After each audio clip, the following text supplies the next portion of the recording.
मेरे प्रिय भाई बहनों, जब भी आप हस्ताक्षर करते हैं तो इस बात को दर्शाते हैं कि ये इस डॉक्यूमेंट से या इस पत्री में मेरा अधिकार है। कई बार आपने अपने सिग्नेचर किए होंगे कई कई लीगल डॉक्यूमेंट्स में या किसी पेपर में, एप्लीकेशन में, तरह तरह की चीज़ें जहाँ पर आपको अपना हस्ताक्षर करना पड़ता है। और हस्ताक्षर ये होते हैं, सिग्नेचर ये होते हैं, वो इस बात को दर्शाता है जो भी बात उस पेपर में लिखा है उससे आप सहमत हैं या उससे आपका एक प्रकार का संबंध है। हम हस्ताक्षर कई जगह करते हैं, बैंक में करते हैं, कॉलेज में करते हैं, यदि हम काम करते कहीं कहीं किसी कंपनी के साथ तो वहाँ पर हस्ताक्षर होता है, पैसे के लेन देन में हस्ताक्षर होता है। अरे साहब, कई जगह पर हस्ताक्षर करते हैं और ये इस बात का प्रतीक है कि ये मेरे हस्ताक्षर है और मेरे अलावा और कोई नहीं है। हस्ताक्षर इस प्रकार से होते हैं, वो पर्टिकुलर इंडिविजुअल, उस व्यक्ति के लिए सिर्फ वही हस्ताक्षर है, मतलब दूसरा कोई और आपका डुप्लीकेट नहीं कर सकता। हालांकि लोग कोशिश करते हैं डुप्लीकेट करने की, लेकिन जिस प्रकार से आप लिखते हैं अपना नाम या जो भी चिन्ह है वो और कोई नहीं कर सकता, ज़्यादातर हमने देखा है। तो इसलिए हस्ताक्षर बहुत इम्पोर्टेंट है। अब मेरा प्रश्न ये है, कभी आपने परमेश्वर के हस्ताक्षर को देखा है? परमेश्वर की हैंड राइटिंग को देखा है? उसकी हस्तकला को देखा है? अब आप बोलेंगे, भाई ये कैसी बात बोल रहे हैं, हमने तो कभी परमेश्वर के हस्ताक्षर को नहीं देखा, उसके सिग्नेचर को कभी नहीं देखा। बहुत इंटरेस्टिंग चीज़ है कि परमेश्वर के हस्ताक्षर पूरी दुनिया में समाया हुआ है, बस उसको पहचानने की जरूरत है।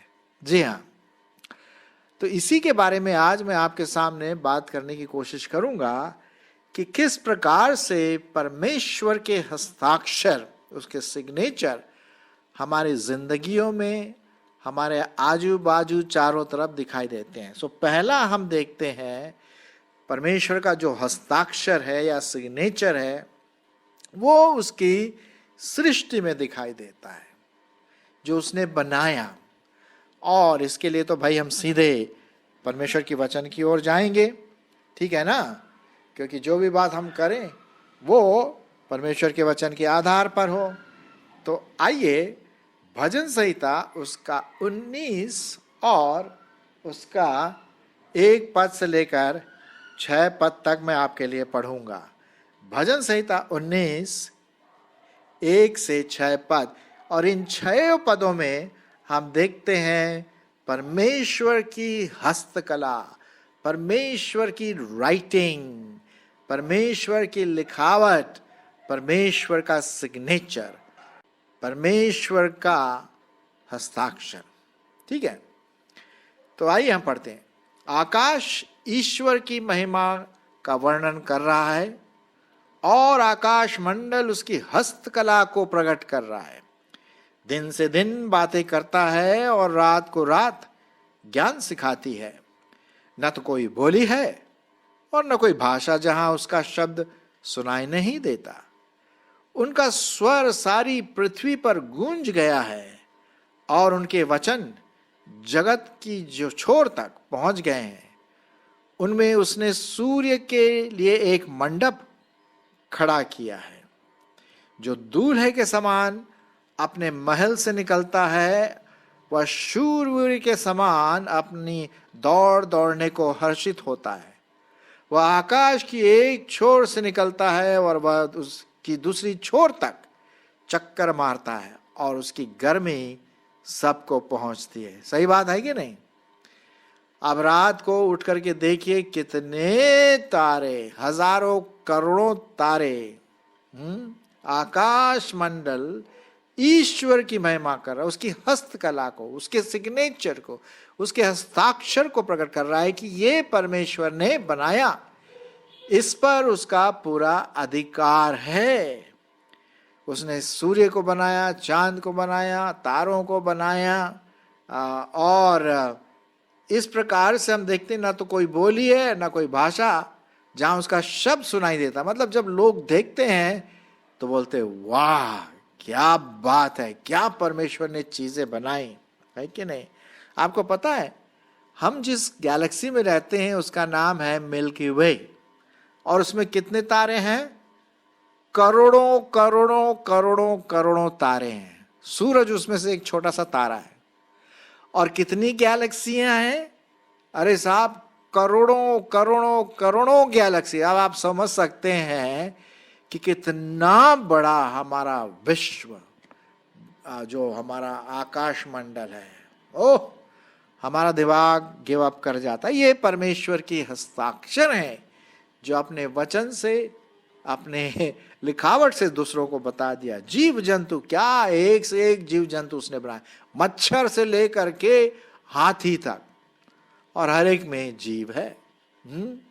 तो तरह तरह के जीव जंतु, शेर, एनिमल्स, सब हर प्रकार के, फिर पेड़ पौधे, फ्लावर्स, और साहब आप बस जहां नजर दौड़ाएं उसमें वहां पर आपको परमेश्वर का हस्ताक्षर दिखाई देगा।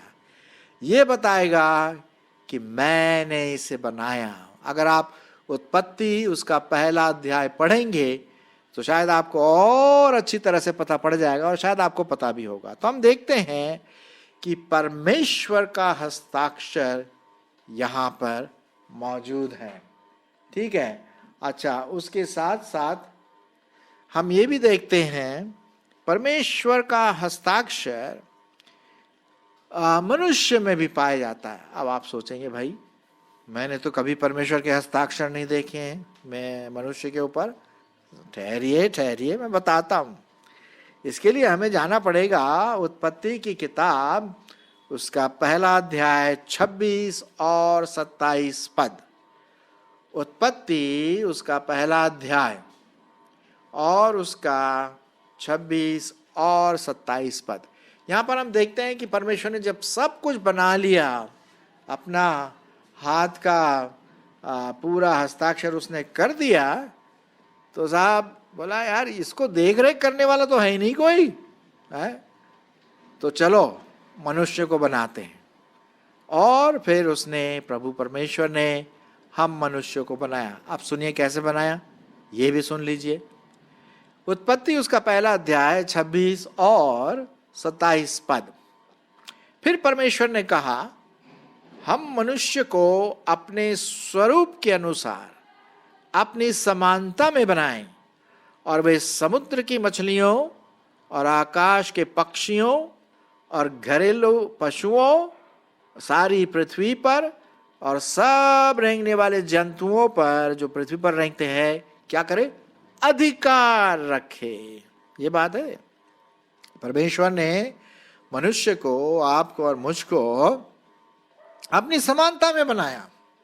जो गुणवत्ता, जो सिद्धता है, पवित्रता, उसमें समानता में बनाया, क्योंकि वो खुद पवित्र है, हमें भी बनाया पवित्र, है ना। तो अपनी समानता में बनाया, तो वो हमारे ऊपर किसका अधिकार है? प्रभु परमेश्वर का है। किसके समान बने हैं? परमेश्वर के समान बनाए गए हैं। सो हम यहां पर देखते हैं मेरे प्रियो कि हमारे ऊपर परमेश्वर की छाप है ना। 27 पद। तब परमेश्वर ने मनुष्य को अपने स्वरूप के अनुसार उत्पन्न किया, अपने ही स्वरूप के अनुसार परमेश्वर ने उसको उत्पन्न किया, नर और नारी करके उसने मनुष्यों की सृष्टि की। तो हम देखते हैं यहां पर प्रियो कि किस प्रकार से परमेश्वर ने अपनी छाप, अपनी हस्तकला, अपना सिग्नेचर, अपना हस्ताक्षर मनुष्यों पर भी जता दिया।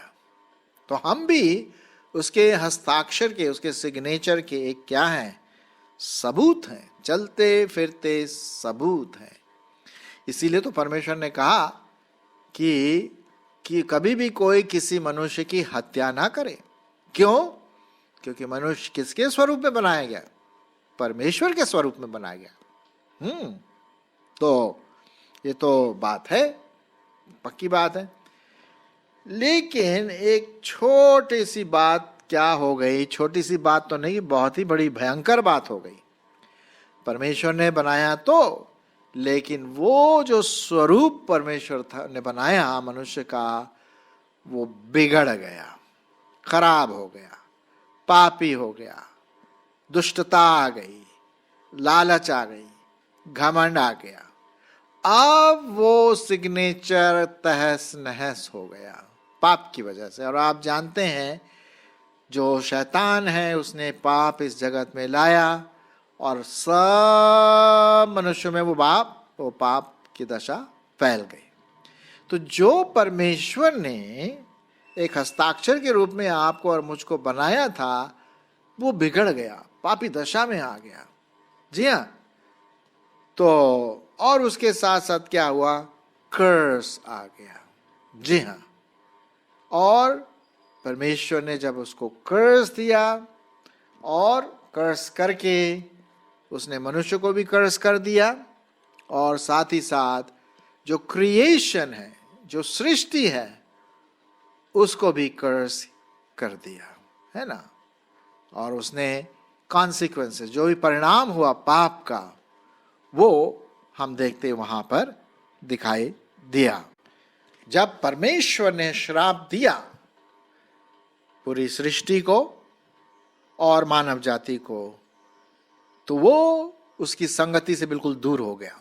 जी हाँ, परमेश्वर ने तो बहुत अच्छा बनाया था, बहुत सुंदर बनाया था, उसके हस्ताक्षर बहुत ही सुंदर थे, लेकिन मनुष्य ने उसको बिगाड़ दिया। लेकिन तीसरी बात हम देखते हैं, परमेश्वर का हस्ताक्षर उसके पुत्र अर्थात प्रभु यीशु मसीह में पाया जाता है। क्योंकि प्रभु यीशु मसीह 2000 वर्ष पूर्व हमारी इस दुनिया में आए, इज़राइल देश में विशेष करके, और उन्होंने अपना पवित्र जीवन बिताया और आपके और मेरे लिए क्रूस पर बलिदान हो गए। तो ये भी परमेश्वर का एक हस्ताक्षर है पुत्र के रूप में, क्योंकि लिखा हुआ है जिसने पुत्र को देखा उसने परमेश्वर को देखा, है ना। तो यीशु मसीह ने यही कहा कि बिना मेरे द्वारा कोई पिता के पास नहीं पहुंच सकता।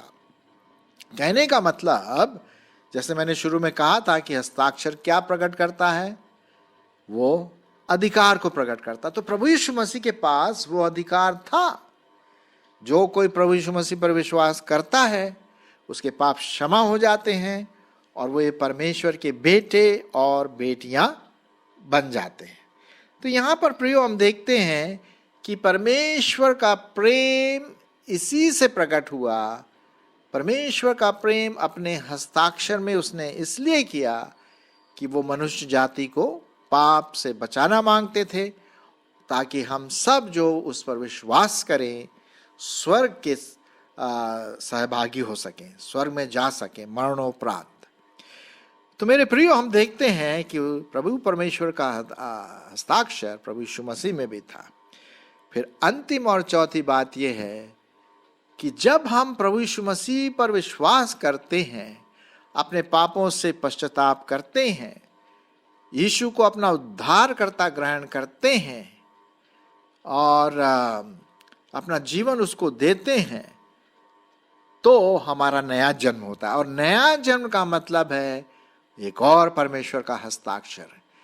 क्योंकि जब हमारा नया जन्म होता है, जब हमारा जीवन बदल जाता है, जब हम प्रभु पर विश्वास लाते हैं, तो वो अपनी छाप अपने नए जन्मे बच्चे पर डालता है।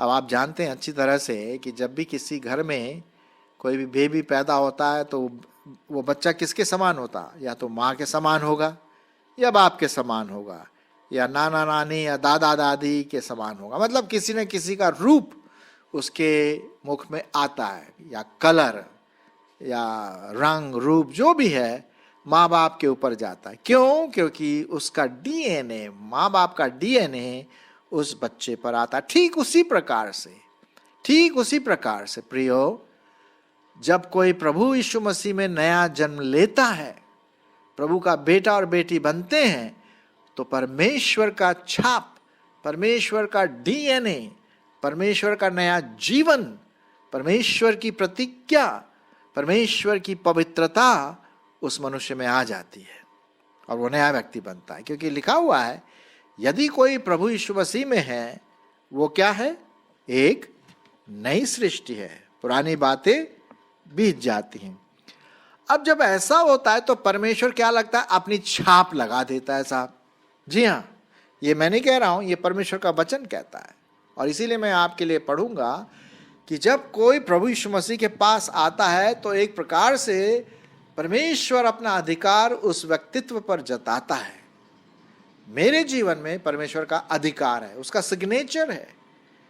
मेरे जीवन, मेरे बोलचाल, मेरा आत्मिक जीवन, मेरे हाव भाव, मेरा बिहेवियर परमेश्वर के बारे में दूसरों को बताना चाहिए। ये तो बहुत ज़रूरी है। और इसलिए वो पवित्र आत्मा का छाप लगा देता है। आप जानते हैं छाप का मतलब है, जब आप पोस्ट ऑफिस जाते हैं किसी चीज़ का पार्सल करने के लिए, तो उन लोग क्या करते हैं? एक छाप लगा देते हैं, है ना। और वो छाप जब उस पार्सल में लग जाता है तो वो प्रॉपर्टी अब आपकी नहीं, पोस्ट ऑफिस वालों की बन जाती है। अब आप उसको वापस नहीं ले सकते। ठीक उसी प्रकार से परमेश्वर की आत्मा की छाप नए जन्मे विश्वासी के जीवन में हो जाता है। मैं आपके लिए पढ़ूंगा इफिसियों उसका पहला अध्याय 13 पद। इफिसियों उसका पहला अध्याय और 13 पद सुनिए परमेश्वर का वचन क्या कहता है। और उसी में तुम पर भी जब तुमने सत्य का वचन सुना, जो तुम्हारे उद्धार का सुसमाचार है, और जिस पर तुमने विश्वास किया, प्रतिज्ञा किए हुए पवित्र आत्मा की छाप लगी हुई है। किसकी छाप लगी हुई है? पवित्र आत्मा की। पवित्र आत्मा क्या है? परमेश्वर है, त्रिएक परमेश्वर है ना। तो हम देखते हैं प्रभु परमेश्वर का सिग्नेचर, उसकी छाप, उसकी पहचान, उसका अधिकार विश्वासी के जीवन में हो जाता है। ये साहब, अब आप आशा है कि आप समझ रहे हैं कि किस प्रकार से परमेश्वर का सिग्नेचर, उसका हस्ताक्षर हमारे जीवनों में फिर से आ जाता है। 14 पद भी लिखा हुआ, वह उसके लिए, उसके मोल लिए हुए छुटकारे के लिए हमारी विरासत का बयाना है कि उसकी महिमा की स्तुति हो। एक और पद मैं आपके लिए पढ़ूंगा, 4 अध्याय और 30 पद। 4 अध्याय और उसका 30 पद मैं आपके लिए पढ़ूंगा। सुनिए परमेश्वर का वचन क्या कहता है। परमेश्वर के पवित्र आत्मा को शोकित मत करो, जिससे तुम पर छुटकारे के दिन के लिए क्या लगा दिए गए हैं? छाप दी गई है। जी हाँ, आपके ऊपर, मेरे ऊपर, जो प्रभु यीशु मसीह के चेले हैं, जो प्रभु पर विश्वास करते हैं, जिनका नया जन्म हुआ है, उन सबों में परमेश्वर की आत्मा का छाप लग गया साहब, उसका हस्ताक्षर हो गया। अब हम अपनी प्रॉपर्टी नहीं है, हम पवित्र आत्मा की प्रॉपर्टी हैं। अब परमेश्वर ने हमें मोल ले लिया साहब। हम, मतलब कहने का मतलब, हमारा ओनर जो है, अधिकारी है, जिसके अंडर में मैं और आप जो प्रभु को प्यार करते हैं, वो है परमेश्वर। तो एक तरह से उसका हस्ताक्षर, उसका सिग्नेचर मेरे जीवन में हो जाता है। तो आपने देखा आज जो मैं आपके सामने यहाँ पर बता रहा हूँ कि जब हमारे जीवन में पवित्र आत्मा का छाप होता है तो हम अपने जीवन के द्वारा प्रभु परमेश्वर की महिमा करें, शोकित ना करें, परमेश्वर की आत्मा को दुखित ना करें पाप के द्वारा। कुछ लोग करते हैं ना, यहाँ 31 पद में लिखा हुआ, सब प्रकार की कड़वाहट, प्रकोप, क्रोध, कलह, निंदा, बैर भाव तुमसे दूर हो जाए, क्योंकि ये पवित्र आत्मा को क्या करती है? शोकित करेगी, परमेश्वर को शोकित करेगी, है ना। पर हम परमेश्वर की आत्मा को कैसे खुश रखेंगे? पर एक दूसरे पर कृपालु, करुणामय हो, और जैसे परमेश्वर ने मसीह में तुम्हारे अपराध क्षमा किए, वैसे ही तुम भी एक दूसरे के अपराधों को क्या करो? क्षमा करो। तो इससे हम देखते हैं कि हाँ भाई, मेरे जीवन में कार्य हो गया है, परमेश्वर की छाप लग चुकी है। अब मैं कड़वाहट की जगह प्रेम, पवित्र आत्मा की संगति, करुणामय मसीह का प्रेम, अपराधों को क्षमा करना, अरे साहब यही तो है डीएनए, परमेश्वर का डीएनए तो यही है। जी हाँ, तो आइए हम इन बातों को ध्यान में रखते हुए जो छाप, जो सिग्नेचर, जो हस्ताक्षर परमेश्वर ने हमारे जीवनों में किया है उसको बनाए रखें, उसको ना मिटाएं। क्यों? क्योंकि हम परमेश्वर की प्रॉपर्टी हैं। परमेश्वर हमारी इन बातों में अगुवाई करे।